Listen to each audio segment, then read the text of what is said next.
Honorables participants, encore une fois, merci de l'honneur que vous faites à UEMOA ainsi qu'à ses partenaires, le Trésor du Togo et la SOAGA, à travers votre présence à cet événement. Après la session d'ouverture, nous allons à présent assister au panel numéro 1 portant sur une thématique en rapport avec la gestion collective en zone UEMOA, enjeux et perspectives. Il convient de préciser qu'une des originalités de tous les panels des RMT 2021 consiste en un bref exposé préalable du contexte général du sujet par un des panélistes. Ainsi, en introduction de ce premier panel, M. Abdoulaye Karamoko, partenaire et gestionnaire de portefeuille senior à ENCO Capital, nous entretiendra au préalable sur l'intervention des investisseurs institutionnels sur le marché des titres publics. Ce panel sur le développement de marché est modéré par M. Brou, directeur général de la Société ouest-africaine de gestion d'actifs SOAGA. M. Brou, nous vous cédons la parole pour ce panel numéro 1. Très bien, merci. Bonjour, M. Cissé. J'aimerais tout d'abord, comme à l'accoutumée, remercier les organisateurs de cette rencontre qui me donnent l'opportunité d'être aujourd'hui modérateur de ce panel. Donc, je rappelle le sujet de ce panel qui est la gestion collective en zone UEMOA, enjeux et perspectives. Alors, pour ce panel, j'accueille deux professionnels aguerris donc sur le marché. M. Lassina Fofana, qui est le directeur général de la Caisse des dépôts et consignations de Côte d'Ivoire, M. Abdoulaye Karamoko, donc, qui est senior partner chez ENCO Capital et qui va bien entendu nous présenter, comme vous l'avez vu en introduction, le panel. Et enfin, M. Baro Bafetegué, qui est le président de l'ASGOP, qui est l'association des sociétés de gestion d'OPCVM basée à Abidjan. Donc, avec ces trois donc, je dirais, experts aguerris, nous verrons au travers de ce panel qui a pour objectif, comme vous l'avez dit, d'échanger sur les voies et moyens de faire de la gestion collective un outil qui rendrait la finance accessible à tous les épargnants, quelle que soit leur classe sociale, et donc en fournissant un plus grand nombre de produits adaptés et rentables à ces épargnants, qu'ils soient donc aussi bien institutionnels que particuliers. Il se posera la nécessité d'en faire un levier puissant de financement du développement économique, mais surtout de participer à la mise en place de mesures pratiques pour en renforcer l'attractivité auprès de toutes les classes sociales. En toute chose, je vais donc passer tout de suite la parole à M. Karamoko afin de faire l'introduction de ce panel. Merci. Merci beaucoup, M. Brou. Et merci également à panélistes et à l'UEMOA à titre qui me fait l'honneur de participer en tant que panéliste et en tant que présentateur introductif à cette session des RMTP 2021. Alors, j'ai la lourde tâche de toucher un peu ce qui concerne un thème qui concerne l'intervention des investisseurs institutionnels sur le marché des titres publics. Alors, je veux bien partager mon écran pour la présentation. Donc, donnez-moi un instant, ou si peut-être les techniciens peuvent aider de leur côté à partager l'écran. J'essaie de le faire moi-même. Voilà, je pense que ça y est. OK. Alors, donc, l'intervention des investisseurs institutionnels sur le marché des titres publics de l'UEMOA, de quoi s'agit-il?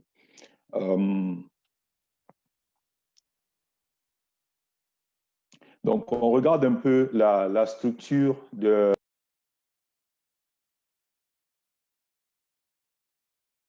qui sont présents sur ce marché. Et donc, on voit tout de suite quelle est la structure du marché avec ce slide. Les banques sont présentes à 90% sur le marché des titres publics. Donc, on a un marché des titres publics qui fait à peu près 13 600 milliards à fin décembre, 13 600 milliards de titres non échus en OAT, en BAT. Et syndiqués et les banques sont présentes à peu près 90%. Okay? On a les OPCVM, en termes d'investisseurs institutionnels, on a les institutionnels locaux, donc qui est constitué des OPCVM, des compagnies d'assurance et des fonds de pension pour à peu près 1200 milliards et qui constituent 8,63% du marché. Et les institutionnels offshore, qui sont les banques offshore et autres brokers. Donc, ce sont ces banques-là qui ont un intérêt pour le marché émergent, les marchés émergents de façon générale, et donc qui ont des DEX qui sont constitués et qui ont pour objectif donc de regarder les marchés africains et de pouvoir donner accès à ces marchés-là à leurs clients qui vont être de façon générale les family office et d'autres gestionnaires d'actifs dont les hedge funds et ce qu'on appelle les real money qui sont un peu plus des investisseurs de plus long terme basés sur le marché offshore. Donc voilà un peu de quoi est constitué donc le panorama des investisseurs institutionnels sur notre marché qui est l'UEMOA et le poids de chacun. Donc on voit tout de suite qu'il y a une faiblesse donc des investisseurs institutionnels sur ce marché-là au regard donc du poids de chacun. Donc on va essayer de comprendre. Donc, quelle est l'activité de ces institutionnels sur le marché des titres publics? Donc, ils font principalement ce qu'on appelle du buy and hold. Ils achètent tous et ils essaient de garder en portefeuille jusqu'à maturité. Ils sont globalement limités donc, par l'offre qui est disponible chez leur banque et les SGI qui sont censés qui sont censés leur donner l'accès à ce marché. Donc, tout ce qu'on voit, c'est venez, on va vous permettre d'acheter sur le marché primaire. OK, on peut vous permettre donc d'acheter sur le secondaire, mais bon, on n'a pas trop de capacité. Et puis, il y a également certaines banques et certaines SGI qui essaient un peu de se démarquer en proposant des choses qui vont au-delà du simple fait de pouvoir leur donner un accès d'achat sur le marché primaire ou sur le marché secondaire. Il y a également le contexte réglementaire qui limite le champ d'action de certains institutionnels. Donc, il y a lieu peut-être de regarder et voir comment est-ce qu'on peut faire évoluer tout ça. Et les OPCVM essaient de se démarquer en faisant de la gestion active. Donc, quand je parle de gestion active, c'est beaucoup plus dire, OK, je vais peut-être ajouter de la valeur au travail donc comment dire ça, de la gestion même de la dette en étant un peu plus actif sur la courbe des taux. C'est-à-dire que vous allez peut-être regarder faire des anticipations et on s'est dit, écoute, je peux acheter maintenant ou je veux peut-être revendre et me repositionner de telle sorte. Et l'objectif de tout ça, c'est de pouvoir proposer un rendement meilleur à l'investisseur qui est derrière et qui confie les fonds à l'OPCVM. Donc, il faut dire que les OPCVM vont collecter les fonds auprès d'autres investisseurs institutionnels et auprès également de particuliers ou auprès même d'investisseurs qui viennent de l'étranger. Donc, les investisseurs offshore, quant à eux, sont beaucoup plus dans une logique de yield. Donc, ils regardent les meilleurs yields. Ils ont très souvent un portefeuille qu'ils doivent investir sur plusieurs pays à la fois. Et les pays qui leur offrent du yield, donc ils vont faire un arbitrage entre tout cela. Et également, la comparaison du yield par rapport au risque qu'ils prennent et également l'environnement de change qu'ils vont observer. Et quand tout cela fait du sens pour eux, ils décident donc d'allouer une partie de leur capital et venir dans ces marchés-là. Donc, il faut dire que la zone UEMOA pourrait être attractive pour ces investisseurs si d'aventure on arrive à fixer un certain nombre de problèmes. On va le voir un peu plus loin. Et il y a également certains EGI et certaines banques qui sont un peu plus, comme l'a dit M. Koué, qui essaient quand même de faire un peu d'ingéniosité par la structuration sur des titres publics. Donc, on voit de plus en plus des produits, des créances d'État qui sont titrisées et qui permettent peut-être d'avoir des rendements un plus améliorée. Puis on entend également des mises en pension structurées que certaines banques offrent à d'autres institutionnels pour faire face à des situations de liquidité. Donc, également, quelles sont les problématiques de nos investisseurs institutionnels sur la zone UMOA? La majeure partie des cas, c'est des problématiques qui se situent autour des meilleurs services de conservation et de suivi du portefeuille. Ce qu'on voit, c'est qu'au niveau des banques, il y a le service même de conservation des titres, de suivi du portefeuille, de reporting, comment dire ça, valorisation même des titres. Il y a souvent quelques petits soucis à ce niveau. Je prends l'exemple d'un titre qui s'émet par l'État de Côte d'Ivoire à un coupon de 5,75, alors que le prix, il a été peut-être à 3% discompté. Quelle est la valeur de marché de ce titre? Comment est-ce qu'on valorise ce titre? Est-ce qu'il faut le valoriser à 5,75 ou est-ce qu'il faut le valoriser à son yield? Je pense qu'il y a quand même des matières à réfléchir au niveau de l'UMOA sur ces questions-là. Pour les investisseurs offshore, ils ont très souvent des problèmes de rapatriement des fonds. Donc, il y a eu des situations où on a des investisseurs qui étaient assez intéressés par la zone et qui ont eu des produits d'accès de leur banque en offshore qui sont rentrés dans le marché. On leur a expliqué que si vous rentrez dans le marché et que vous rapatriez les fonds à la banque centrale et que par la suite, vous voulez sortir, on vous garantit la liquidité. Sauf qu'au moment où ces investisseurs ont voulu sortir, et qu'il a fallu aller à la Banque centrale pour avoir les devises, toute la documentation était aux normes et la Banque centrale revient avec une autre requête qui était de vous, la banque qui voulait faire sortir la devise, on voit que votre position extérieure est confortable. Alors, pourquoi vous n'utilisez pas votre position extérieure pour les sortir? Sauf que si la banque doit utiliser sa propre position extérieure, cette liquidité coûte 2%. Donc, dites à un investisseur offshore qu'il doit prendre un yield de 4 à 5% et qu'à la sortie, il doit céder 2%, c'est très attractif.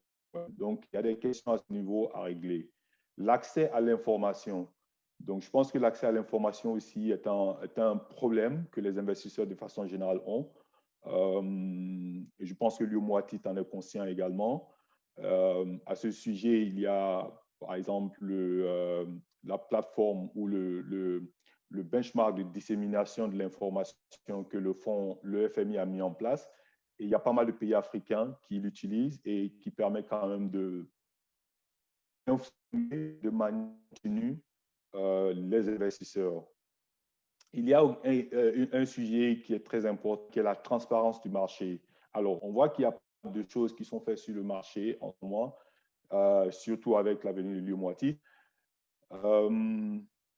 Mais de plus en plus, la question de transparence du marché se pose. Je crois que M. Koué en a parlé également. Quand je veux avoir un prix sur le secondaire, je n'ai pas de transparence des prix.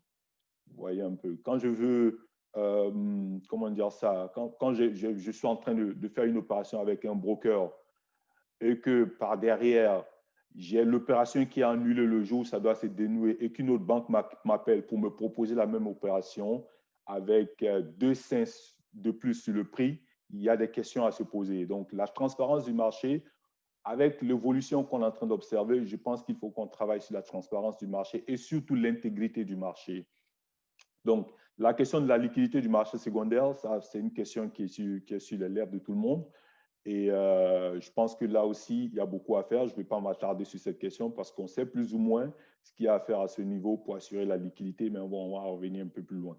La fiscalité, donc sur les obligations, je pense que la fiscalité aussi est un sujet qu'il faut pouvoir harmoniser et le dynamisme du cadre réglementaire.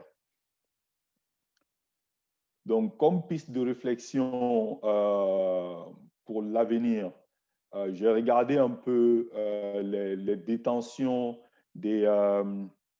donc la structure un peu du marché pour différents pays de l'Afrique. qui pourrait un peu, où on pourrait avoir des comparaisons entre la zone UEMOA et ces pays-là, donc le Ghana, le Kenya et le Nigeria, majoritairement des pays anglo-saxons. On aurait pu faire aussi l'exercice pour le Maroc. Donc, ce qu'on constate, c'est qu'en UEMOA, les banques sont présentes à 90% sur le marché. Ils détiennent 90% du stock, des titres qui sont émis en ce moment. Comparez ça au Nigeria, vous avez à peine, pour le Nigeria, à peine une vingtaine, 20-25%. Au Kenya, il y a à peu près 40%, 40 à 45%. Au Ghana, autour de ce même taux. Donc, il y a ici une question à se poser. Pourquoi les banques ont autant d'exposition sur le marché local? Pourquoi? Comment faire évoluer ça? Okay. Vous avez également les offshore. Les offshore, dans ces différents marchés-là, ont également une place de choix. Au Nigeria, c'est à peu près 15%. Il fut des moments où les offshore étaient jusqu'à 20, 25, voire 30%. Au Kenya, ils sont aussi également dans les mêmes eaux. Au Ghana, un peu plus, autour de 20, 25%. Donc ici, on se dit que les investisseurs institutionnels offshore peuvent bien occuper une place de choix sur le marché de l'UEMOA. Si on arrive à régler, je pense, quelques difficultés qui sont liées à leur venue, notamment le marché secondaire, notamment la question de rapatriement de leurs fonds et tout ce qui peut s'adjoindre à cela comme coût auquel ils ne s'entendent pas forcément, la TTHU par exemple, le coût de la liquidité, ou si on peut clarifier avec la Banque centrale que pour les investisseurs offshore, s'ils amènent leurs devises et qu'ils veulent sortir, la Banque centrale assure leur liquidité au taux en vigueur sans qu'il y ait vraiment trop de charges qui s'ajoutent. Je pense que c'est des questions qui peuvent intéresser beaucoup. Déjà, il faut rajouter que les investisseurs offshore et leurs banques, notamment les grandes banques qui sont aussi présentes dans la zone ou qui ne sont pas, ont essayé quand même de mettre en place certains produits pour donner accès à leurs investisseurs institutionnels qui sont les hedge funds et les real money et même les family office pour leur permettre de rentrer dans le marché. C'est des produits qu'on appelle des produits d'accès. Ils n'ont pas besoin d'aller ouvrir des comptes dans la zone, mais la banque, en fait, leur assure et le levier et la conservation de ces titres. Donc, ces produits existent. Mais le seul problème, c'est que quand ces banques viennent se retourner contre nos banques localement, ils sont confrontés à tellement de difficultés qu'à la fin, ils sont obligés de se rétracter. C'est des choses qu'on a déjà vues. Donc, la question aussi qu'on se pose et qui est une question pour le mois titre et tout, c'est est-ce que les banques doivent être autant présentes sur le marché des titres publics? Les banques locales, chez nous, c'est 90% de détention des titres. Ailleurs, c'est autour de 25%, 40% pour certains. Donc, il y a une réflexion ici à mener pour peut-être faire baisser la part de ces banques, amener ces banques-là à être beaucoup plus créatifs et à peut-être céder une partie de leur rente. Je pense qu'il y a une question de rente ici à regarder pour les banques. Et donc permettre en fait aux investisseurs institutionnels d'être beaucoup plus présents. Donc aujourd'hui, vous avez la Banque centrale qui ouvre une manne pour les banques locales et qui leur permet de refinancer ces titres à un taux beaucoup plus bas. Et donc les banques se mettent à plein et ils sont assez leveragés sur les titres d'État. Et donc on se demande bien s'ils ont vraiment cette volonté-là de pouvoir faire passer et d'être beaucoup plus créatif à faire passer des produits qui vont amener les investisseurs institutionnels de la zone à pouvoir profiter de cette manne que la Banque centrale ouvre pour elle. Donc, comme piste de réflexion, j'ai aussi regardé les fonds de pension. Alors, il faut dire que les fonds de pension constituent un peu le nœud pour le développement des marchés. Donc, on a vu un peu M. Ekwe à juste titre quand il a parlé donc, de profondeur d'un marché, surtout des investisseurs institutionnels. Il a mentionné et les assureurs et les fonds de pension. Pas vraiment les OPCVM parce que les OPCVM vont tirer un peu leurs actifs auprès de ces derniers. Donc, ici, on a, j'ai regardé un peu la comparaison entre les parts des actifs investis sur les marchés des titres publics, donc dans l'UEMOA comparé aux autres pays, notamment le Kenya, le Ghana et le Nigeria. Donc, vous avez en fait, de manière générale, entre 40 et 50, voire 60%, les actifs donc des fonds de pension dans ces pays anglo-saxons sont investis sur le marché des titres publics. Et cela donne de la profondeur à ces marchés parce qu'en général, ils vont chercher des titres assez long terme. En général, ils sont très actifs sur le marché secondaire parce qu'ils essaient de choisir des titres assez rentables. Quand la courbe des taux atteint un certain niveau, ils savent qu'ils doivent acheter. Ils sont assez présents. Ils font de la gestion active, même les fonds de pension également. Et dans l'UEMOA, c'est un peu... on a un taux qui est autour de 10%. Donc, 10% des actifs des fonds de pension qui sont investis dans les titres publics. Là, il y a une réflexion à mener. Et après, quand on approfondit pourquoi est-ce qu'on est à ce stade-là comparé aux pays anglo-saxons, je pense qu'il y a à blâmer notre régime. Le régime par répartition que l'UEMOA a adopté comparé au régime par capitalisation qu'on a dans les pays comme le Nigeria, le Kenya et même le Ghana. Donc, cela amène en fait à se demander s'il n'y a pas une réflexion à mener sur ce sujet et peut-être des réformes dans ce sens. Parce que ce sont les fonds de pension qui constituent en fait, si vous voulez, dans un marché secondaire, avoir de la liquidité sur le marché et pour avoir de la profondeur pour l'investissement sur du long terme. Des courbes de taux à 20 ans, 30 ans, ça vient des assureurs et des fonds de pension. Et dans l'UEMOA également, on voit même dans les allocations d'actifs, vous avez plus d'actifs qui vont vers des DAT et des actifs qui ne sont pas liqués, notamment des private equity, des terrains du real estate. Alors, des questions qu'on pose et il y a des réflexions à mener sur ce sujet. Donc, c'était là ma présentation sur la présence des investisseurs institutionnels sur notre marché. Merci pour votre attention. Merci beaucoup, M. Karamoko, pour cette brillante présentation, donc, qui nous a permis de voir vraiment quelle était l'intention des investisseurs institutionnels sur le marché régional. Vous avez mis le point sur un certain nombre, vous avez soulevé un certain nombre de points très intéressants, notamment on a maintenant une meilleure vision de qui sont les investisseurs institutionnels. Vous l'avez présenté, les banques sont principalement les plus actives, vous l'avez dit à hauteur de près de 90%. On se rend compte que des acteurs tels que les assureurs, les fonds de pension et les OPCVM ont encore leur rôle à jouer. Ils ne représentent qu'à peine 10% du marché des titres publics.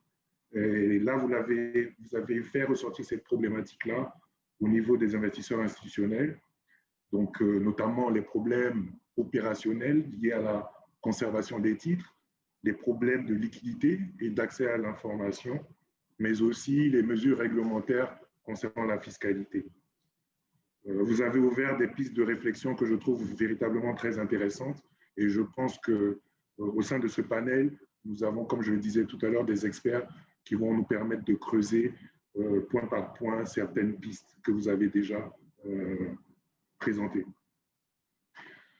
Avant d'entrer concrètement dans le vif du sujet et dans la présentation des panélistes, j'aimerais que tout d'abord on puisse revenir sur le thème donc, de ce panel. Comme on l'a dit, c'est la gestion collective en zone UEMOA, les enjeux et les perspectives. Je pense qu'il est important de définir rapidement ce que nous entendons par la gestion collective sur le marché financier de l'UEMOA. Et pour ce faire, je vais profiter pour donner la parole à M. Baro Bafetegui, qui est le président de l'Association des sociétés de gestion d'OPCVM, pour tout d'abord qu'il se présente, qu'il présente sa structure et qu'il puisse nous donner un peu son opinion sur le contexte de la gestion collective et sa définition. Monsieur Baro. La parole est à vous. Voilà. Merci, Bro. Je voudrais rapidement remercier donc, le directeur général de UMATIC, M. Adrien, pour l'opportunité qu'il donne à l'ASGOP effectivement de communiquer sur les différents sujets. Alors, rapidement, l'ASGOP, c'est bien l'association des sociétés de gestion d'OPCVM et de patrimoine. À fin décembre 2020, on compte une vingtaine de sociétés de gestion agréées par le régulateur, le Conseil régional des points publics des marchés financiers, et une centaine d'OPCVM répartis sur toute la zone UMOA. En 2010, nous avions 65 milliards de francs CFA d'actifs sous gestion. À fin septembre 2020, nous sommes à 720 milliards d'actifs sous gestion.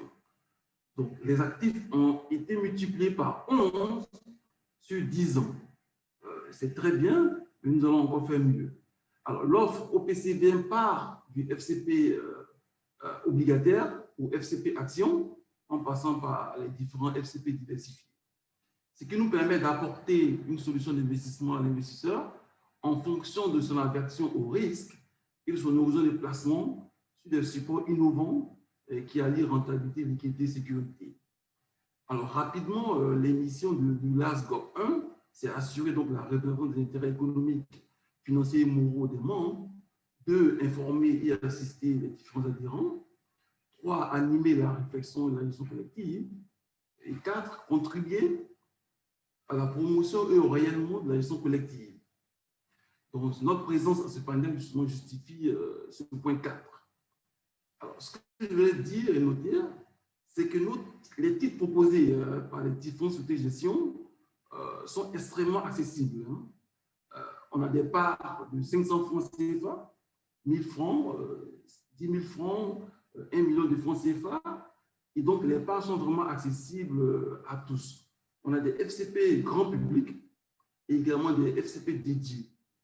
À côté donc de ces FCP, on a aussi des FCP d'entreprise qui sont réservés, on va dire, à des groupes de salariés pour justement être très proche, on va dire, de nos différents clients. C'est une belle solution d'investissement qui permet d'apporter une solution aux différents résultats complémentaires. Donc, en accord en général avec la DRH des différentes sociétés, des solutions de prélèvement sont trouvées.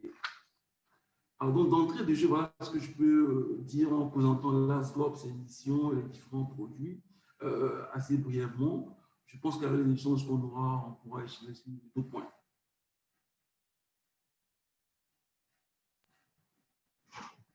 Très bien. Merci, M. Barraud Bafetegué, donc président de l'association de gestion des sociétés de gestion d'OPCVM.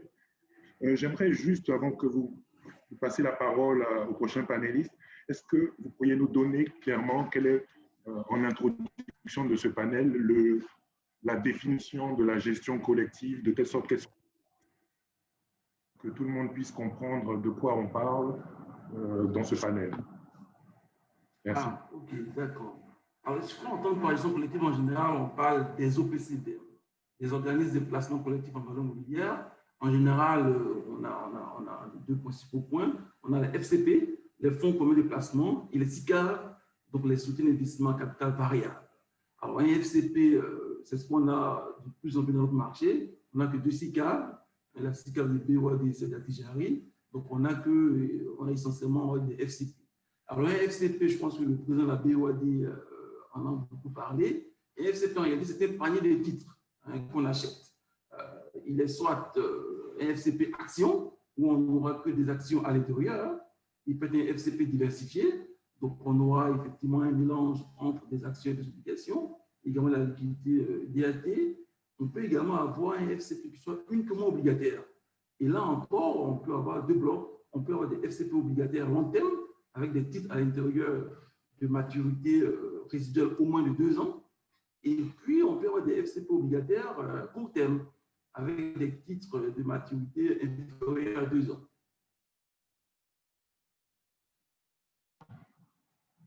Très bien, merci M. Barraud. Je pense que de toute façon, ce panel est constitué, prévoit une période de dialogue où on pourra dialoguer donc entre les panélistes et aussi prendre aussi par la suite des questions des participants à cette rencontre. Merci M. Barraud. J'aimerais suite à votre présentation, passer la parole au second panéliste, M. Abdoulaye Karamoko, qui représente aujourd'hui les investisseurs institutionnels, un peu tels qu'ils ont été présentés par lui en introduction de ce panel. M. Abdoulaye Karamoko, comme on l'a dit, qui est senior partner et gestionnaire de portefeuille chez Enco Capital. Donc, il nous a présenté tout à l'heure le mode d'intervention des investisseurs institutionnels. Ce serait bien qu'il puisse prendre un peu ces 10 minutes pour se présenter sa structure et aussi donc nous donner un peu son orientation vis-à-vis du thème que nous ne développons pas aujourd'hui, donc la gestion collective, les enjeux et les perspectives. Monsieur Karamoko, la parole est à vous. Merci, Monsieur Brou. Alors, donc, pour ce qui concerne Enco Capital, donc nous sommes un fonds d'investissement, on va dire, panafricain, avec un bureau à Londres, un bureau en île Maurice, un bureau à Abidjan, un bureau en Afrique du Sud. Donc, on intervient de façon générale dans la dette, tout ce qui est marché de la dette africaine, donc dans tout ce qui est dette listée. Donc, à ce sujet, on a un fonds de dette qui est géré depuis Londres, mais basé en île Maurice, d'à peu près 420 millions de dollars qu'on investit sur les marchés africains, et un fonds private equity qui est basé en Afrique du Sud, qui également investit dans des actifs africains. Et ajouté à cela, on a aussi un fonds une SGO qui est basée en Côte d'Ivoire et qui intervient sur le marché de l'Afrique de l'Ouest francophone, et qui a à peu près 50 millions de dollars comme taille au jour d'aujourd'hui, et qui est constitué d'un fonds, un fonds obligataire, également un fonds diversifié qu'on va appeler fonds de capital garanti. Alors, je vais un peu m'attarder sur le fonds de capital garanti de Enco. Donc, ce fonds-là, en fait, il parle aux investisseurs. Vous savez un peu ce qui s'est passé sur le marché de la BRVM depuis les années 2016 jusqu'à maintenant, où certains investisseurs sont un peu en perte. Donc, nous, on a mis en place ce produit-là pour permettre aux investisseurs de pouvoir avoir leur capital protégé. Donc, vous investissez avec Enco sur le fonds de capital garanti et votre capital reste protégé. Alors, ce fonds, il est diversifié. Il investit et sur les obligataires et sur le marché de la dette publique, et il a une durée minimale de 3 ans. Donc, vous investissez et vous avez votre capital qui est protégé et vous ne serez jamais en perte. Donc, il est important de souligner cela. Et ce produit-là, en fait, il vient en réponse à une situation que le marché a connue récemment. Donc, il faut dire que la gestion collective pour nous, c'est un marché qui aujourd'hui, comme l'a dit M. Bafetegui, il est aujourd'hui à environ 700 milliards de dollars, et qui investit à 60% sur le marché des titres publics. Environ, je crois qu'on a un truc de 60-40% en titres publics et le marché financier des actions. Donc, quand vous regardez donc, la taille du marché, c'est vrai qu'il y a eu une forte augmentation. Depuis les années 2000, on a, comme on appelle, le début des premiers FCP, des premiers SGO, pardon, qui a commencé par la Chezespar. Jusqu'à aujourd'hui, on a à peu près 112 OPCVM qui existent sur le marché pour une taille d'à peu près 700 milliards. Donc, il y a une forte progression de ce marché-là. Mais ça reste encore un tout petit marché. Et comme je l'ai dit, vous avez 13 000 milliards de titres qui sont émis.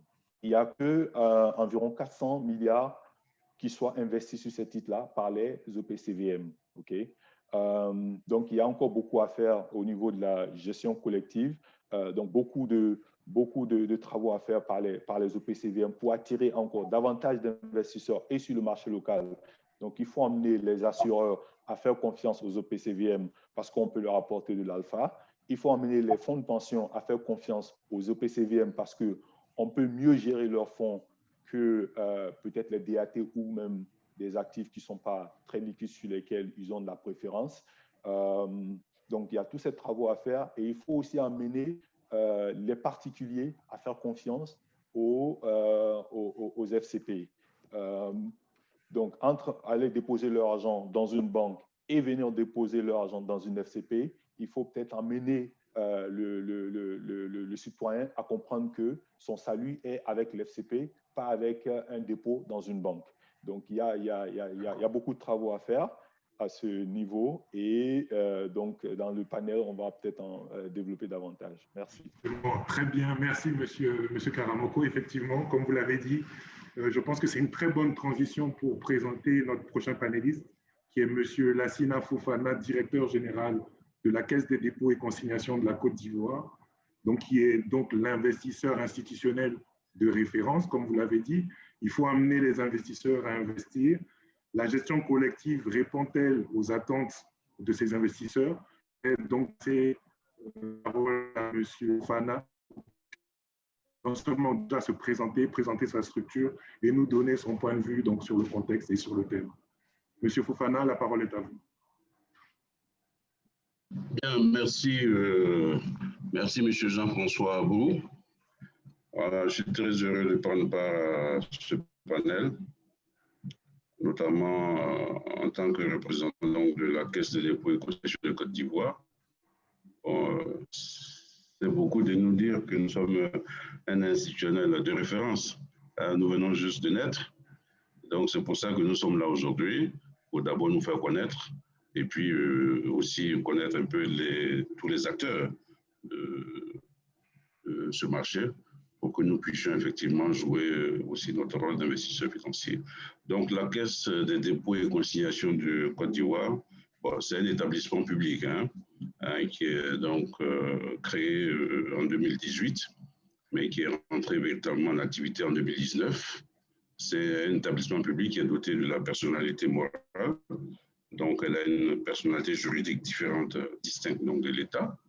Elle bénéficie d'une autonomie donc, de gestion, quand bien même elle bénéficie de la garantie de l'État. Alors, nos missions, c'est essentiellement c'est la conservation et la gestion sécurisée des fonds publics et privés tels que définis par la loi. Et ces ressources nous permettent donc de contribuer au financement donc, de l'économie. Alors donc en 2019, effectivement, nous avons commencé nos activités, nous avons mobilisé quelques ressources et en 2020, nous avons émis notre premier produit d'épargne intitulé donc CDC Épargne Diaspora qui a été conçu en partenariat avec des banques et assurances à l'attention donc des Ivoiriens de la diaspora pour leur permettre de l'étranger d'épargner et d'investir en toute sécurité en Côte d'Ivoire. Alors donc, c'est une structure donc financière. Elle dispose d'une gouvernance qui est assez rassurante parce que nous sommes supervisés par une commission de surveillance de 13 membres qui agit en tant qu'organe de supervision et de contrôle. Et au sein de cette commission de surveillance, il y a des organes spécialisés concernant 1, l'audit, 2, la gestion du risque, 3, les investissements et placements, et puis 4, concernant les ressources humaines. Et ces 4 organes spécialisés sont présidés exclusivement par des experts indépendants. Donc, la CGC est représentée, de même que la Chambre de commerce et d'industrie préside aussi un comité. Le président de l'APBFC préside un comité et le président de l'Ordre des experts comptables aussi préside un comité. Alors donc, nos comptes sont vérifiés, certifiés par des commissaires aux comptes et l'ensemble de nos opérations sont soumises au contrôle de l'Inspection générale d'État et également de la Chambre des comptes. Donc ça, c'est pour montrer un peu le niveau de gouvernance qui indique que la gouvernance correspond véritablement aux standards des meilleures pratiques. Alors donc, nous intervenons dans le financement de l'économie en qualité d'une part d'investisseurs d'intérêt général, d'investisseurs financiers et aussi de gestionnaires pour compte du tiers. Alors comme nous sommes dans le domaine financier, on peut dire qu'en tant qu'investisseur financier, voilà, la CDCCI, la Caisse des dépôts et consignations, je peux même dire les autres caisses aussi également, interviennent sur les marchés financiers, notamment sur le domaine des obligations, des actions, des fonds communs d'utilisation, etc. Alors nous, en tant que CDCCI, en 2020, nous avons déjà fait nos premiers investissements, notamment dans le monétaire, et sur des produits tels que le fonds commun d'utilisation de créances. Alors, il s'agit pour nous de faire en sorte que pour 2021 et les années à venir, il s'agira pour nous de diversifier et de maximiser au maximum notre capacité de mobilisation d'épargne. C'est pour ça que nous avons lancé CDC Épargne Espoir. Et ces ressources, une fois mobilisées, seront injectées dans le circuit, je peux dire financier, c'est-à-dire déjà à travers les banques et à partir des banques sur le marché financier pour nous permettre donc d'investir. Donc, il s'agit aujourd'hui de faire en sorte que tous les obstacles qui peuvent exister dans la mobilisation des ressources par les caisses soient levés. Et c'est autant de ressources importantes que nous pourrons injecter sur le marché financier. À l'instar, par exemple, des caisses du Maroc et des caisses de la Tunisie. Voilà, vous savez que le Maroc dispose d'une filiale, CDG Capital, qui contribue à la consolidation et au développement des activités du marché. En termes d'actifs en conservation, c'est quelque chose qui avoisine les 331 milliards de dirhams marocains. Et en termes d'actifs sous gestion, je crois que c'est autour de 200 milliards de dirhams marocains. Et plus proche de nous, un peu plus jeune, un peu moins costaud, la CDC Gestion de Tunisie, elle a une filiale qui s'occupe de tout ce qui est gestion de fonds communs de placement risque. Et aujourd'hui, je crois que les actifs sous gestion tournent autour de 400 millions de CFA, environ 400 millions de dinars tunisiens, autour de 1 milliard. Donc, c'est dire que les caisses sont capables de canaliser, de capter le maximum de ressources et les injecter dans le secteur financier. Alors, donc, les experts ont parlé tout à l'heure. Moi, je ne suis pas du tout expert de ce domaine, mais si j'ai bien compris pour nous, la gestion collective, je crois que ça consiste pour un épargnant, pour un investisseur quelconque, d'investir une somme d'argent dans un portefeuille de valeurs mobilières, qui est détenu, je crois, en commun avec d'autres investisseurs. Et ce portefeuille est confié à la gestion d'un spécialiste, d'un professionnel qu'on appelle, je crois, société de gestion, qui a une stratégie qui est connue d'avance. Donc, je pense que nous, ce que nous allons faire, c'est de nous rapprocher des experts que vous êtes pour qu'ensemble, nous puissions voir dans quelle mesure nous pourrons développer nos relations. Parce que il faut retenir une chose, c'est que les caisses peuvent intervenir directement en tant qu'investisseurs institutionnels ou indirectement via les OPCVM sur les titres qui sont émis par les États. Et ça, dans le cadre de nos missions de gestion d'actifs, de portefeuille, soit pour propre compte, soit pour compte de tiers. Alors, ce qu'il faut aussi maintenant, pour terminer, pour dire qu'il faut qu'ensemble, nous levions les obstacles qu'il y a dans la mobilisation effective de ressources que les différentes lois permettent aux caisses de mobiliser. il y a par exemple tout ce qui concerne les différents dépôts et consignations, les divers cautionnements sur marché public, etc., et également les fonds des professions juridiques, notamment les notaires, qui sont des fonds assez importants. Et vous avez aussi également tout ce qui concerne les fonds dormants auprès des banques. Nous sommes déjà en discussion avec les différents acteurs. Nous avons aussi les fonds qui sont issus des comptes inactifs et les fonds en déshérence auprès des compagnies d'assurance. Je pense que le président de la BOAD a parlé tout à l'heure de tout ce qui est assurance vie. Ce sont des montants extrêmement importants. Il convient de se battre ensemble pour que les caisses puissent en disposer comme la loi le demande, une fois que nous aurons ces ressources. Mais nous ne sommes pas une banque. Donc, nous sommes obligés de les déposer dans les banques. Ça va drainer quelque chose au niveau du secteur bancaire. Et de là-bas, nous allons investir dans les titres publics, dans tout ce qui est donc, dans tout ce qui est collectif. Alors, donc, c'est pour ça que nous avons lancé ce produit d'épargne qu'on appelle CDC Épargne Diaspora. Et très bientôt, certainement, nous allons voir dans quelle mesure on pourrait lancer un produit aussi concernant la prévoyance ou bien l'épargne logement. Tout ça, c'est pour accroître notre capacité de mobilisation et maintenant investir dans tout ce qui concerne les produits que vous pouvez nous proposer. Alors donc, il s'agit pour nous, au cours de cette séance, de partager un peu les missions des caisses, ce que nous pouvons faire et ce que nous aussi attendons de vous. Il est bon qu'après ce séminaire, que nous puissions véritablement nous rencontrer, échanger, pour que vous puissiez nous présenter la palette de produits dont vous disposez, pour que nous puissions effectivement orienter nos investissements vers ce type de produit. Mais je vous remercie. Merci beaucoup, M. Fofana, pour cette présentation claire et complète.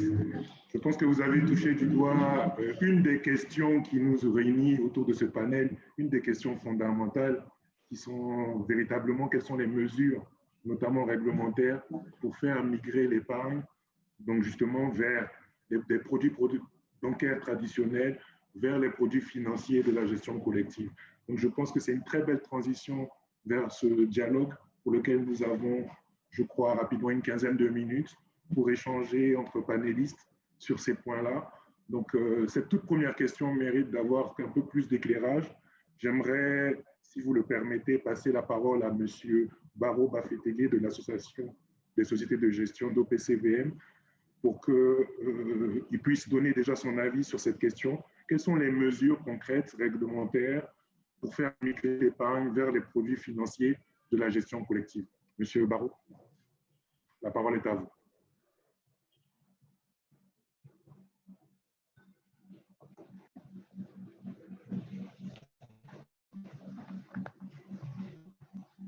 Je pense que l'échange peut se faire de manière la plus dynamique possible, hein, Monsieur Baro. Si vous le comprenez pas, voilà, votre micro était coupé. Allez-y. La parole est à vous. Donc, je disais que le DG donc, de la Caisse de dépôt et consignation a en partie traité le sujet, déjà demandé à tous de respecter la réglementation. Parce que lui, dépasse sa mission, effectivement, il a une mission de collecter l'épargne suivant la loi établie. Voilà. Et donc, si tous les acteurs, effectivement, respectent donc, cet engagement, lui, en tant que caisse, déjà, il collecte, et effectivement, avec sa mission d'investisseur, il va effectivement aller directement sur le titre public ou aller sur les autres PCV. Mais à côté donc, de ce point, il y a également un point qui est important, qui porte sur les investisseurs assurances. Vous savez, les assurances ont beaucoup de liquidités en banque et je crois savoir que dans le code 6 mois, au niveau des engagements réglementés, il y a une bonne part qui est réservée aux EPCVL. Et malheureusement, cette poche n'est pas vraiment couverte. N'est pas encore couverte. Donc, si effectivement la réglementation était respectée, effectivement, on pourra assister effectivement avec un déblocage des liquidités qui sont dans les banques vers les OPCVL.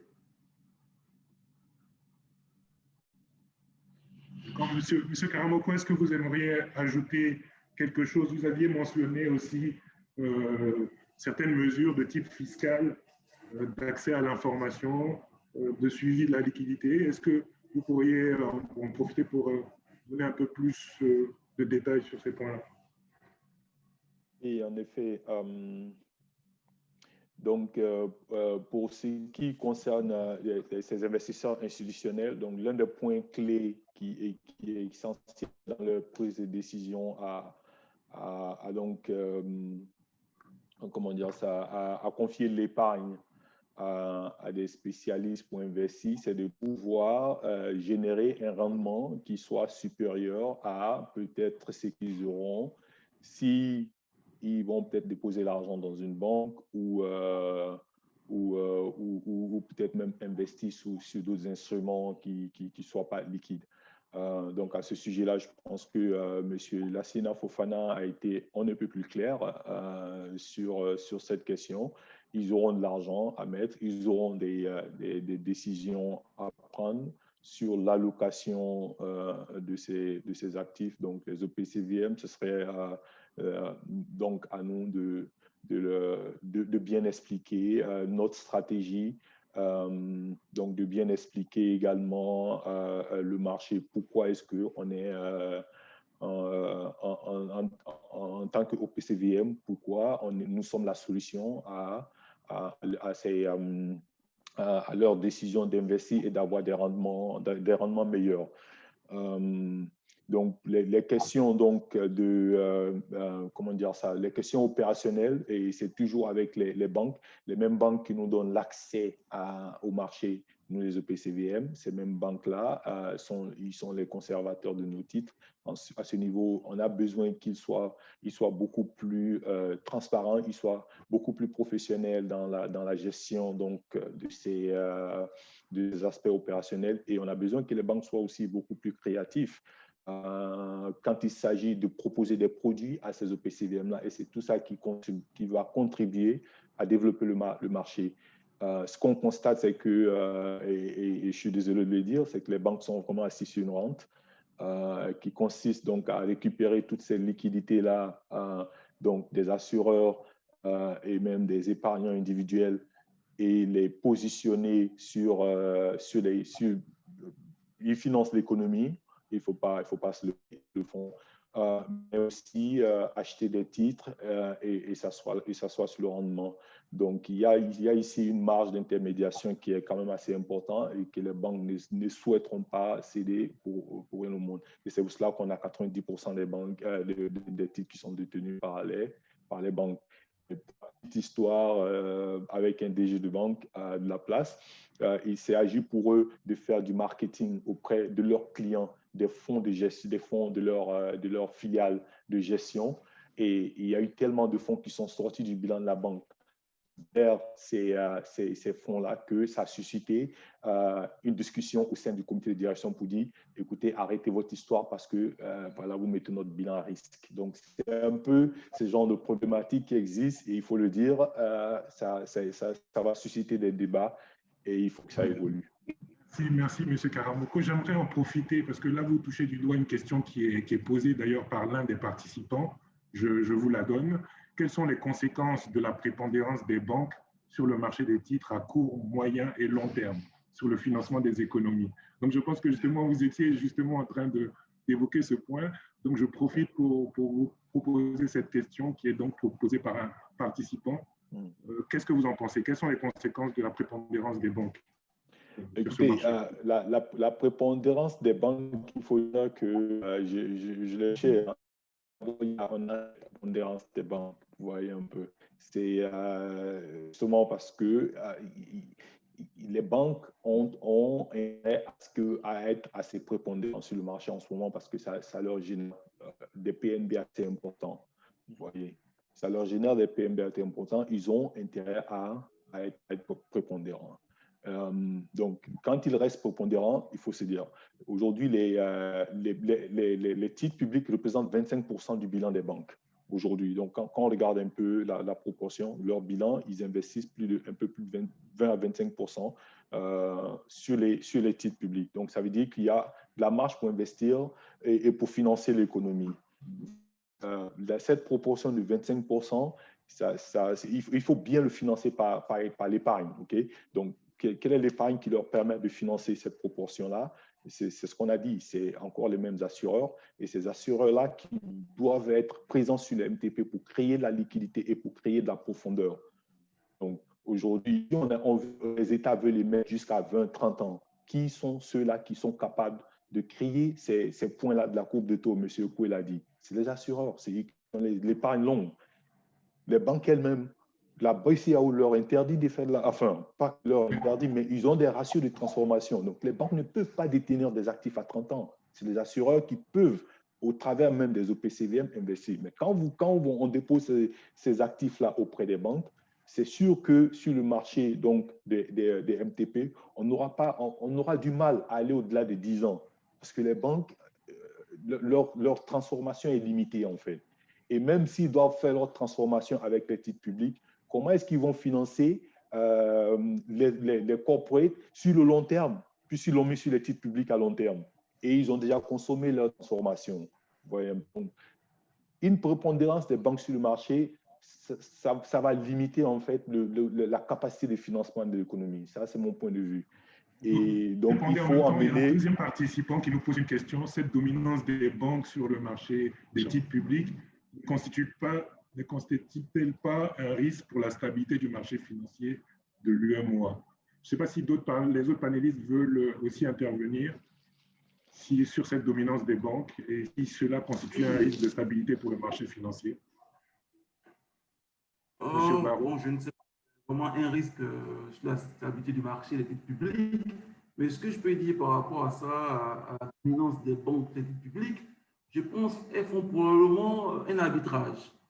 On fait du crédit un peu plus risqué et aller sur les titres publics où on a zéro défaut de paiement, avec des rendements des fois assez intéressants. Je pense qu'elles font cet arbitrage. Maintenant, comment cela va se réduire? Si effectivement les OPCVM, les autres acteurs arrivent à collecter et donc à se positionner effectivement dans ce titre public, dont le ratio serait inversé. Très bien. Merci, M. Barrault. On a une question assez intéressante aussi d'un autre participant. Il faut savoir que la gestion collective est souvent considérée comme un service personnalisé qui est réservé à quelques personnes riches ou aux familles fortunées. Comment rendre démocratique l'accès à la finance pour le plus grand nombre? Et notamment, quels sont les produits qui aujourd'hui permettent au plus grand nombre d'accéder facilement à la finance de marché? Donc, je pense que c'est une question qui est assez orientée vers l'ASGOP, la Société de gestion d'OPCVM. Vous pouvez nous apporter déjà aujourd'hui une petite réponse à ce niveau. Avec votre longue expérience, M. Barrault, des marchés financiers, de la gestion collective, que pensez-vous faire donc pour attirer encore plus d'investisseurs et rendre plus démocratique l'accès au marché financier? Merci. D'accord, merci beaucoup. Je l'ai dit tantôt, hein, l'offre de l'ASCOP, l'offre des sociétés de gestion part donc du FCP obligataire ou FCP action. Donc, on a des FCP obligataires court terme, des FCP obligataires long terme, des FCP diversifiés et des FCP actions. C'est vrai aussi qu'on a des FCP contractuels, mais bon, on peut dire assez limité à ces FCP classiques-là. Et la part est effectivement flexible. Hein. Je l'ai dit tantôt, 1 000 francs par moment, 500 francs, 5 000 francs, 10 000 francs. Donc, ce n'est pas uniquement pour des clients hyper riches ou des clients hyper instruits. Non, pas du tout. C'est accessible à tous. La question qui a été posée au DG, donc la BOAD, par rapport à l'analphabétisme, c'est acheter bas et vendre haut. Je rajouterais juste que quand on achète haut, il faut être un peu patient. Voilà, c'est le marché baissé. Donc, mais à côté de ça, justement pour dynamiser donc le marché, pour attirer en mode plus d'investisseurs, surtout institutionnels sur notre marché, surtout dans notre industrie à nous, je pense qu'ils sont présents, c'est vrai, dans différents fonds qu'on a, des fonds diversifiés, les fonds obligataires, mais je pense aussi qu'on a besoin d'enrichir notre offre du FCP. Vous savez, on n'a pas encore de FCP monétaire dans notre zone. Et il semble que c'est un type de FCP qui a permis fortement de dynamiser le marché. La possibilité donc on va offrir donc, aux investisseurs donc, de faire des placements sur une semaine, sur un mois, sur 2 mois est extrêmement intéressante pour eux. On pourrait ainsi adresser tous les corporés, toutes les sociétés de distribution et ce serait super intéressant. Il y a aussi, je pense, la crise qu'on a connue 2016-2020, la baisse des indices boursiers, donc à la BRBM là, a révélé effectivement que les investisseurs ont vraiment besoin d'avoir des produits avec un taux quasiment garanti, minimum, on va dire. Donc, je crois qu'il y a une nécessité effectivement de faire des fonds immobiliers ailleurs dans d'autres marchés. Le fait que le régulateur effectivement a autorisé de faire les fonds immobiliers a permis effectivement une collecte incroyable. Donc, c'est important, à mon avis, effectivement, pour les fonds immobiliers, mais surtout par rapport à la liquidité. À la liquidité, qu'on puisse faire des pensions livrées. C'est vrai que pour le moment, on ne peut pas faire des prêts en point de titre. C'était un sujet qui a été porté pendant longtemps, donc, enfin, qui est toujours porté, je pense, par la BRBM. Donc, je pense que le fait de nous donner la possibilité de faire des prêts en point de titre et donc de traiter les rachats en temps et en heure, ce serait une belle chose. Mais tous ces points, je l'ai dit, je ne suis pas en train de leçons, hein, ce sont des points qui sont bien évidemment sur la table donc, du régulateur et ils travaillent là-dessus.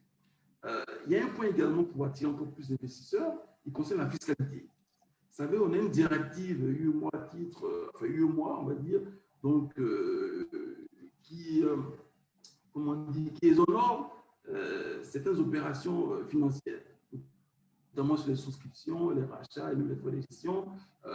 Alors, elle n'est pas vraiment appliquée dans toute l'Union.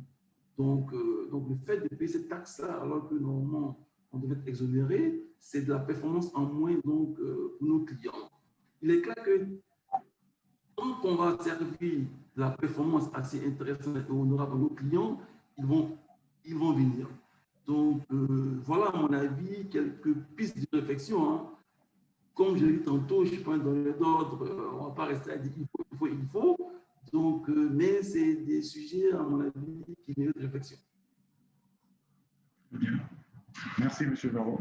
Je pense qu'on va prendre une dernière petite question des participants. Je pense que notre temps arrive, le temps de ce panel arrive à son terme.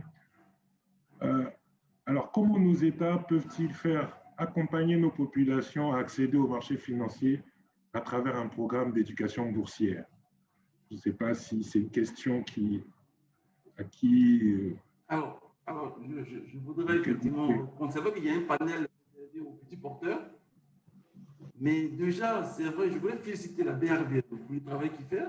Et chaque jour, on a un point boursier à la télévision, et c'est extrêmement intéressant. Il faut franchement les féliciter.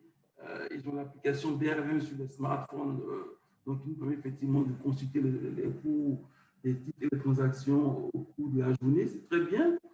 Mais je pense aussi qu'on peut aller un peu plus loin, c'est-à-dire que jusqu'à l'éducation nationale. Peut-être que dans les formations universitaires,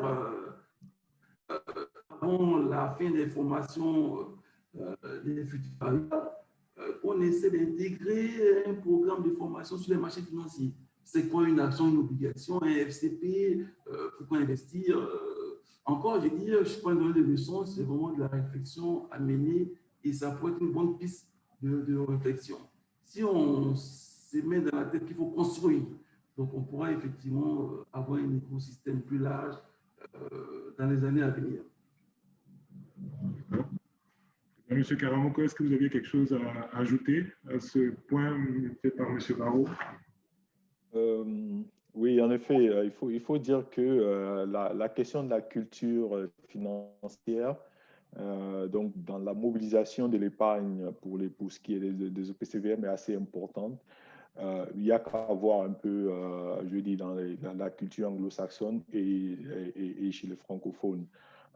Donc, je vais faire un petit point sur ce qu'on a connu donc, il y a quelques années pour ce qui est des phénomènes des placements d'argent. Je ne pense pas qu'il a pris en fait une certaine culture financière pour que les gens comprennent que quand on leur propose 200% de return, ils vont investir. Donc, on regarde un peu la manne qui a été injectée dans ce truc. On parlait autour de 600 milliards pour ce qui est de la Côte d'Ivoire. C'est assez énorme, en fait, pour dire que la culture, peut-être qu'elle est là, mais peut-être que, je vais dire, peut-être qu'elle n'est pas orientée là où il le faut, en fait. Donc, quand on disait aux gens la BRVM, ça donne 300% de return après une IPO en 2016, on a eu quand même des gens qui étaient attirés par ça. Il y a des gens qui étaient attirés par ça. Donc, peut-être que l'éducation, c'était beaucoup plus de faire comprendre aux gens qu'on ne gagne pas l'argent facilement, il faut être patient, il faut être machin. Donc, je pense qu'il faut orienter l'éducation vers ce genre de choses.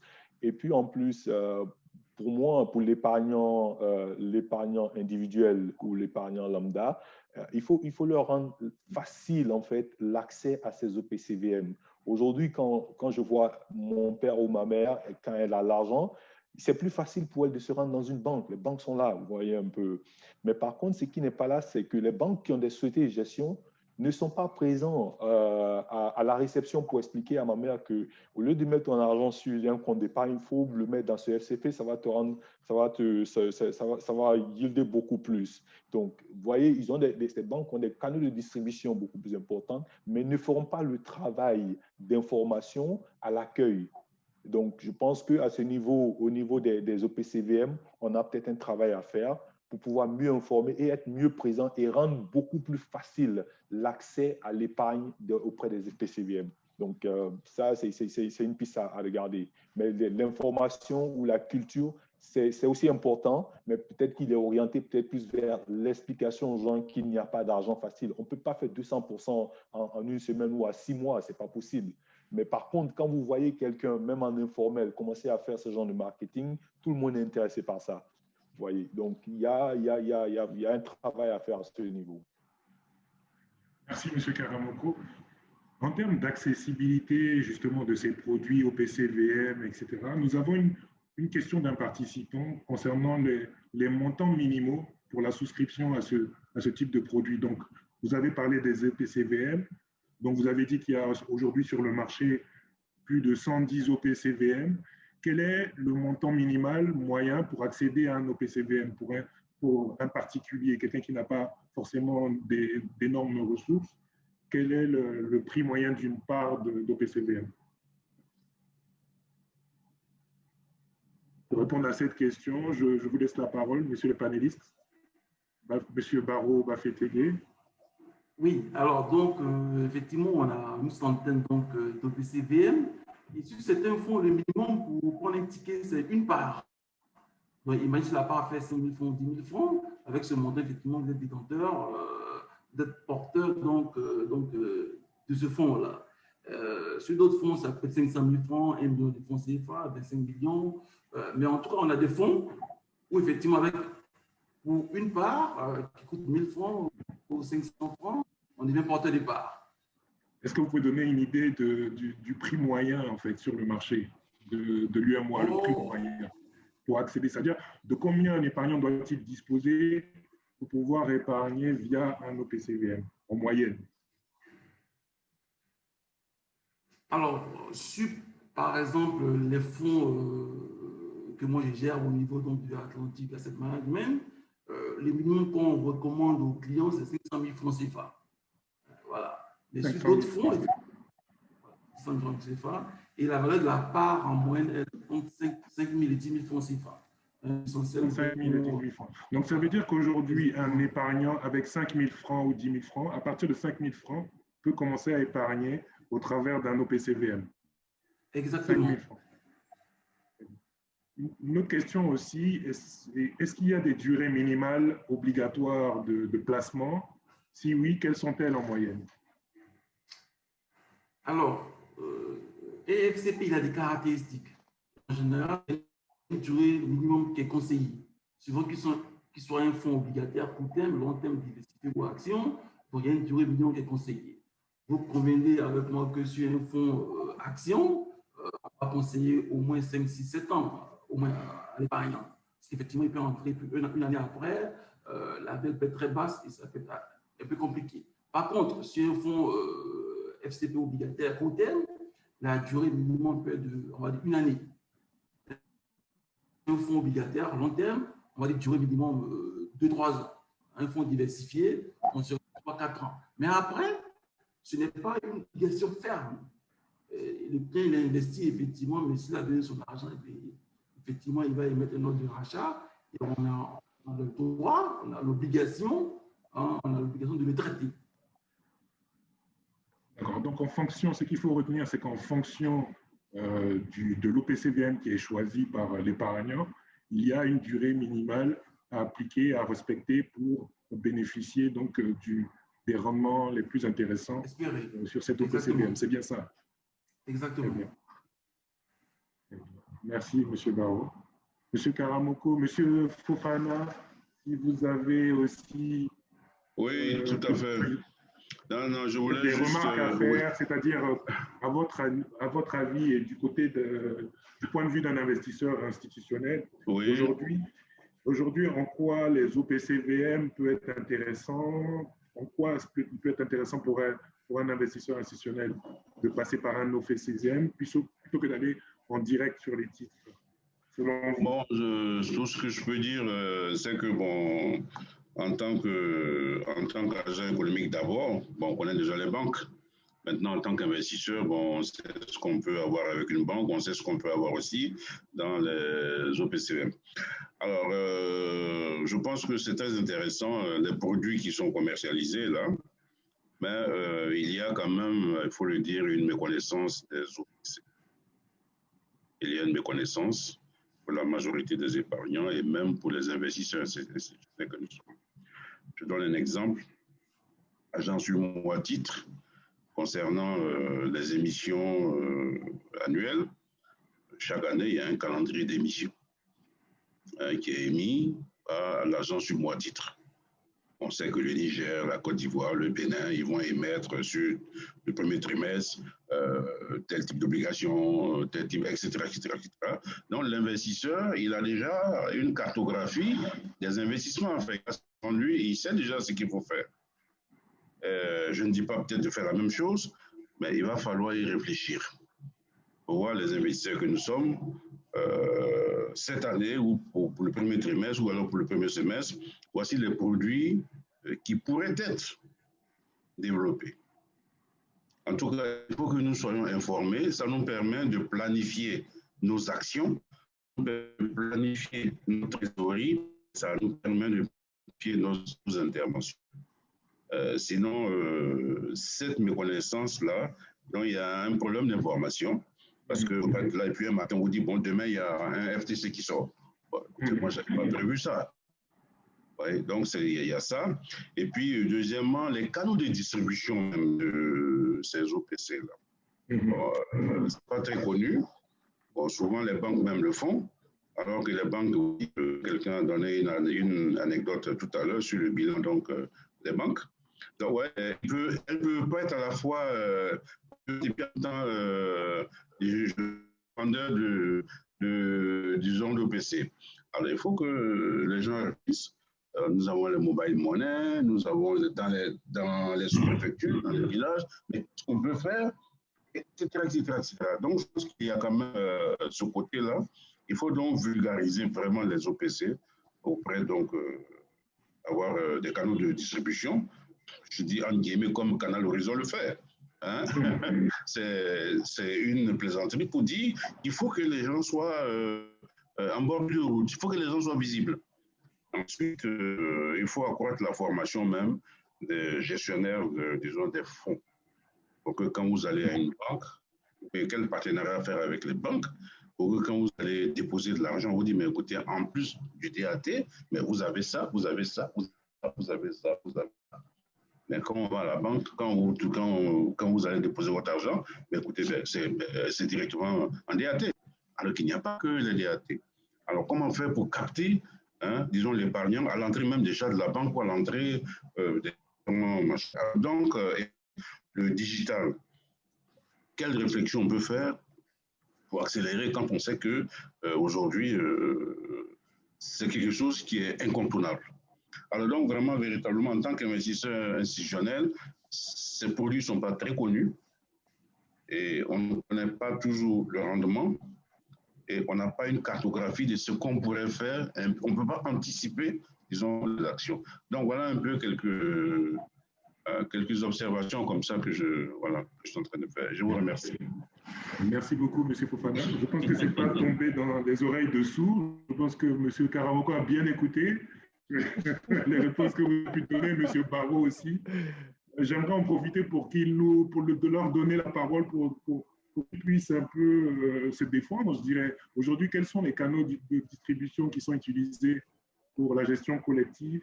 Comment, eux, en tant qu'acteurs sur le marché, ils valorisent aujourd'hui les OPCR au plus grand public? Et comme vous l'avez dit, le volet conseil aux investisseurs, formation, accessibilité via le... Qu'est-ce qui est fait aujourd'hui au niveau des sociétés de gestion pour justement pallier ces obstacles qui permettraient justement de mieux distribuer leurs produits? Monsieur Karamoko, peut-être pour commencer. J'aurais aimé que ce soit M. Barrot lui-même en tant que président de l'association. Mais écoute, ce que je peux dire à ce niveau, c'est que, voilà, comme M. Fofana l'a dit, on en est conscient, et il faut dire que la gestion collective même, ça date de quand on commence la gestion collective en 2000. Donc, nous sommes à 20 ans d'existence. Donc, à 20 ans d'existence, au moment où on commençait, on ne parlait pas de digital. Et aujourd'hui, vous voyez un peu, il y a toutes ces questions de digitalisation qui sont là et qui, ma foi, à mon avis, constituent en fait, vous voyez un peu l'avenir, quoi. Donc, on peut distribuer facilement sans passer par les banques parce qu'on vient de le voir tout à l'heure. Les banques elles-mêmes sont à peu près jugées parties dans cette histoire de gestion collective parce qu'elles ont besoin de ces mêmes épargnes-là pour équilibrer leur bilan. Donc pour nous, c'est vraiment le digital est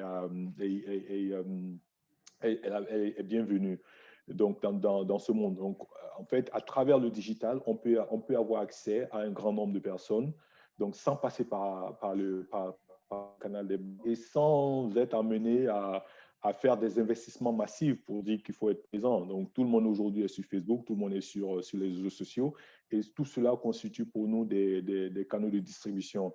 Alors, le point essentiel, c'est de pouvoir en fait créer une certaine confiance entre l'épargnant, qu'il soit un individu ou qu'il soit une petite société ou qu'il soit même une grosse institutionnelle. Pour les institutionnels, la question ne se pose pas parce que, je veux dire, le transfert de fonds se fait via des canaux assez bien connus qui sont assez spécifiques et qui sont assez sécurisés. Mais pour les épargnants individuels, il faut régler la question du canal même de collecte de ces fonds-là. Donc, via Mobile Money, est-ce qu'il y a assez de confiance? Est-ce qu'il y a suffisamment de sécurité autour de ces points? Je veux dire, en Occident, les paiements sont tellement développés que, je veux dire, vous pouvez passer par ce genre de paiement pour pouvoir faire des épargnes de manière mensuelle ou quelque chose comme ça. Donc l'accès à l'individu est beaucoup plus simplifié à cause du digital, mais la sécurité et le canal de collecte de fonds reste encore un point à régler pour moi. Merci, M. Karamoko. Je pense qu'il y a une question aussi assez intéressante qui vient de nous parvenir. Comment se positionnent les niveaux de rendement net proposés par les placements en OPCVM en zone UMOA comparativement aux autres supports d'investissement dont disposent les institutionnels, c'est-à-dire les AD, l'immobilier, les titres acquis, les titres financiers acquis directement? Comment se positionnent aujourd'hui les OPCVM en termes de rendement? Je pense que M. Fofana en a parlé. C'est bon d'avoir une idée des rendements qui sont offerts par chaque produit. Donc, je vous confie cette question, messieurs les panélistes. Monsieur Barrot, peut-être, qui devait intervenir. On va lui laisser la parole. Oui. Merci, Bro. Mais déjà, avant, par rapport donc, au point évoqué donc, par le DG, par M. Fofana, Alors, j'ai la double casquette aujourd'hui. Je suis surtout ici en tant que vice-président ASGOP, mais je suis aussi DG de Atlantic Asset Management. Donc, en tant que vice-président ASGOP, ce qu'il faut dire, c'est que nous avons des SGO de réseau et des SGO indépendantes. Voilà. Donc, pour les SGO de réseau, les SGO en général ont une offre au PCVM qui peut partir au FCP obligataire à court terme ou FCP action. Voilà. Donc, elle propose, on va dire, aux différents clients. Pour les décisionnels, en général, c'est du one-to-one qui est réalisé. Donc, on prend un meeting, on crée un meeting avec une compagnie d'assurance, on la rencontre, on présente nos différents fonds, les différentes caractéristiques, les performances qui sont réalisées, et voilà. Et après, l'assureur prend la décision de prendre une ticket. Alors, pour ceux qui ont un réseau de distribution naturel, parce que nous sommes des filiales de grands groupes bancaires, effectivement, la distribution est un vrai sujet. Mais il y a de l'information qui est donnée. Dans mon cas précis, sur la Banque Atlantique, on donne de l'information aux chargés de clientèle tout le temps. Mais il y a en général, les banques dans l'Union, en général, ont un problème de ressources. Donc, faire souscrire à un client à un FCP, c'est de la démobilisation de ressources. Donc, l'agent quitte la banque pour sortir parler dans les marchés financiers. Un agent de banque, un chargé de clientèle, son métier, c'est de collecter, faire des DAT, faire des plans épargne logement, faire des crédits matifs. En tout cas, faire souscrire le client au produit de la banque et le cash reste dans la banque. Dans le cas des FCP, après souscription, l'agent sort de la banque et part. Donc, en général, les banques, c'était plus compliqué. Mais je pense, de plus en plus, on a des gestions de patrimoine. Intègrement l'idée qu'en plus d'avoir des produits de banque, il faut aussi avoir des produits d'assurance et des produits du marché financier, dont les OPCVM. Et là, progressivement, en train de se mettre en place. Voilà. Alors, maintenant, sur les rendements proposés donc par nos différents FCP, alors, il est difficile de parler de rendement escompté, on va dire, sur les fonds actions et sur les fonds diversifiés, compte tenu de la volatilité, on va dire, du marché actions. Mais sur les fonds obligataires, je prends par exemple les fonds obligataires long terme, je pense qu'on part de 4,50% jusqu'à 6,7%, je pense, sur les fonds obligataires long terme. Et sur les fonds obligataires court terme, les rendements partent, je pense, de 3% jusqu'à 5% ou 5,50%, on va dire. C'est un peu ça le rendement sur les différents fonds obligataires. Voilà. Maintenant, la comparaison qu'il faut faire effectivement pour un investisseur, avant, il va regarder le taux du DAT et le taux du FCP obligataire, mais il doit également intégrer la durée. La durée sur le placement sur le FCP obligataire et la durée sur le DAT. En général, en banque, le DAT, il y a le montant qui compte et aussi la durée. Dans le cas des FCP, à partir du moment où on est porteur de part, on a droit à la performance comme tout le monde. Donc, quel que soit le montant investi, la performance qui sera affichée donc par la société de gestion sera la même pour tous les porteurs de part. Ça, c'est important à savoir. Autrement dit, si un fonds arrive à s'élever de 5,56% l'année, le client qui apporte 500 000 francs au français aura donc tout. Le client qui apporte 1 milliard au sein du franc CFA aura également droit à ce même taux. Ce sera un taux unique, les sont uniformisés pour tous les souscripteurs, quel que soit le montant investi. C'est ça. Donc, c'est une véritable manière donc, de pousser à l'inclusion financière des populations en leur donnant accès à ces produits-là, donc de manière simple, accessible, flexible. Vous l'avez dit, les montants pour souscrire à ces produits sont très faibles. Donc, aujourd'hui, le rôle des GO, c'est vraiment de démocratiser l'épargne au travers de ces OPCVM qui sont donc accessibles aussi bien à l'investisseur privé, donc qui dispose d'au moins 5 000 francs d'épargne. Je pense que la plupart des gens disposent moins de cette épargne, aussi bien qu'à l'investisseur institutionnel, donc qui lui a des besoins un peu plus importants et des contraintes réglementaires aussi qui s'imposent à son activité. Donc, je pense que nous avons fait le tour un peu de la question en termes de rôle des SGO. Je pense que cette question revenait souvent au niveau des participants. Je pense que nous avons pu répondre à la majorité des questions reçues. Je ne sais pas si d'autres questions restent en suspens. Et si vous voulez, au niveau des panélistes aussi, préciser certains points, n'hésitez pas. Oui, c'est ce que je voulais ajouter. Je voulais ajouter quelque chose à ce que M. Barraud dit sur la question des rendements que proposent les OPCVM comparés au DAT et comparés également à ce qu'on pourrait tirer de l'immobilier ou d'autres classes d'actifs. Donc, ce qu'il faut comprendre ici, c'est les questions de risque que vous prenez comparé au rendement que vous regardez. Donc, on peut classer en fait la classe d'actifs sur lesquels donc interviennent les OPCVM dans le cadre strict de la réglementation donc du CREPMF. On peut classer ces actifs-là comme les moins risqués qui soient, parce que la plupart, si vous voulez, à part les vous intervenez sur le marché de la bourse, donc le marché d'actions, et là-bas, c'est vraiment un marché de professionnels. Et ensuite, vous intervenez sur le marché, donc le marché obligataire, qui est aussi un marché de professionnels parce qu'il faut pouvoir lire là. Donc, ce que le gestionnaire PCVM a donc à son client, c'est vraiment cette expertise et sur des marchés qui ne sont pas aussi risqués que aller peut-être sur de l'immobilier qui reste illiquide d'abord et qui peut avoir aussi des risques qui ne sont pas d'ordre financier. Donc, le risque que le gestionnaire au PCVMA, c'est vraiment un risque qui reste purement financier. Et donc, vu que c'est dans la main de professionnels, ils sont capables quand même de proposer quelque chose d'important, d'intéressant et qui reste liquide et qui reste peut-être moins risqué dans la limite du cadre financier. Donc, c'est un peu ce que le PCVM propose à son client. Et en plus de cela, la liquidité est aussi importante. Donc, quand vous mettez votre argent, il est sûr que vous aurez votre argent en retour et quand vous le voulez également, vous pouvez sortir, on vous donne des valeurs de rachat.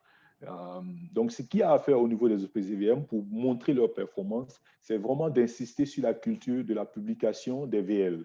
Je pense que ça, c'est un point important. Et apparemment, dans la zone UMOA, je pense que la plupart des OPCVM n'ont pas cette culture-là de pouvoir publier leur VL, alors que c'est quelque chose qui doit se faire mensuellement et faire comprendre donc aux investisseurs que avant d'aller regarder une OPCVM, vous avez, je dis, nous les OPCVM, on devait être en train de se battre pour pouvoir publier nos VL, pouvoir montrer à tout le monde qu'est-ce qu'on est capable de faire en termes de performance. Donc, dans les limites des risques financiers qu'on prend et dans les limites réglementaires. Donc, ça, c'était un point important qu'il faut rajouter ici. Il faut pouvoir, avec l'ASGOP, pouvoir amener tous les OPCVM à publier et à se battre pour publier et à faire voir ça à tout le monde, leur VL, parce que c'est comme ça qu'on arrive à comparer une OPCVM par rapport à l'autre, la performance d'un fonds par rapport à l'autre. Et c'est la valeur qu'on ajoute, voyez un peu. C'est la valeur qu'on ajoute. Pourquoi le gars lui-même ne va pas acheter? Parce qu'il veut confier à un professionnel. Et le professionnel, il se démarque comment? Par la valeur qu'il ajoute, le fait qu'il puisse battre un benchmark. On n'a pas de benchmark, mais on peut regarder un peu la courbe des taux. On se dit, je peux battre cela. Ou la performance de la bourse, et se dit, je peux battre cela parce que je vais faire du stock picking, quelque chose comme ça. Donc, c'est vraiment ce point-là sur lequel je voulais insister. Merci beaucoup, M. Karamoko. Je pense qu'on voit tous où vous voulez en venir. Des efforts doivent être faits en matière de communication. J'en profite pour rebondir sur encore une observation qui nous a été faite de l'un des participants et qui fait encore ressortir le manque d'informations, c'est-à-dire que l'observation selon laquelle il faut une rééducation des épargnants particuliers sur des investissements à long terme. En attendant, comment faire accepter un produit financier à des gens en les taxant fort? C'est-à-dire, les frais de rachat paraissent élevés pour les OPCVM, sachant que les épargnants doivent pouvoir retirer leurs avoirs de manière facile et aisée. Donc, je pense que au travers de cette contribution d'un des participants qui dit qu'aujourd'hui, la majorité des OPCVM sont détenus par des investisseurs institutionnels, qui, grosso modo, représentent environ plus de 90% de la base des clientèles des OPCVM. Déjà, j'aimerais bien que vous puissiez nous éclaircir rapidement sur ce point et qui nous demande comment repenser la structure des clients et pour rendre plus attractif au niveau des clients. Je pense que ça va dans le sens de la communication aussi. et de l'information de ces clients-là. Donc, comment rendre la base de clientèle plus proche du clientèle privé que du client institutionnel qui s'y comprend mieux. Il semble y avoir une incompréhension au niveau des frais qui sont appliqués sur les OPCVM qui sembleraient les rendre moins compétitifs que les dépôts classiques. Est-ce que vous pouvez juste préciser sur ce point, M. Karamoko? Oui, à ce sujet, en fait, je veux toujours rappeler que ça fait juste 20 ans d'existence et que les OPCVM ont des frais de gestion, vous voyez un peu. Ont des frais de gestion, ils sont établis, ils ont des bureaux, ils ont des gens à payer et tout. Donc cela, les coûts de structure se répercutent forcément sur les charges qui sont appliquées sur certaines prestations. Mais en fait, en perspective, ces charges-là sont amenées à diminuer et ça doit diminuer avec la concurrence et avec, comment dire ça, et avec la collecte de l'épargne. Donc, plus vous avez des fonds à gérer, plus les frais de gestion deviennent par tête ou par argent investi deviennent moindres. Donc, je dis, pour l'avenir, je pense que c'est des frais qui vont être amenés à baisser. Donc, quand les investisseurs ou les investisseurs privés s'intéressent davantage aux OPCVM, les critères qu'ils doivent regarder et qui va forcer en fait les OPCVM elles-mêmes à faire mieux, ce serait ça, ce serait les frais de rachat, les frais de gestion, vous voyez un peu. Donc, en réalité, et la concurrence aussi doit jouer son rôle. On est à 112 OPCVM et je suis sûr qu'on en aura davantage.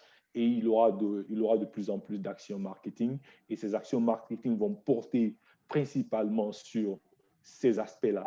Donc, les frais qu'on charge aux clients, la publication, donc l'accès à l'information. Donc, je dis, une OPCVM, si vous voulez vous faire voir et collecter plus d'argent, il faut que vous soyez vu. Il faut que vous puissiez diminuer les frais que vous chargez sur les clients. Donc, pour moi, c'est des questions qui doivent se résoudre et qui vont se résoudre par le fait que, justement, les investisseurs doivent demander davantage aux EPCVM et ça va nous forcer à réagir et ça va nous forcer donc à sortir, si nous sommes dans une logique de rente, à être plus créatifs et à être beaucoup plus agressifs sur le marché pour collecter plus d'épargne. Merci beaucoup, M. Karamoko. Donc, on arrive au terme de ce panel. J'aimerais déjà remercier l'ensemble des panélistes, profiter pour quand même passer la parole à chacun d'entre vous pour que chacun puisse rapidement se donner son mot de clôture et avant que ce panel puisse bien sûr se terminer. Je crois qu'il me reste 3 minutes. Donc, M. Barrault, M. Fofana, à vous la parole. Et on commence par les grands frères, M. Fofana. Bon, écoute, merci beaucoup.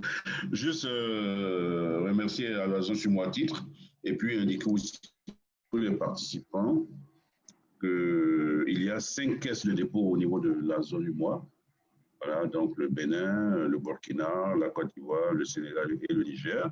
Et nous sommes regroupés au sein de ce qu'on appelle le cadre permanent de concertation des caisses de dépôt de l'UMOA.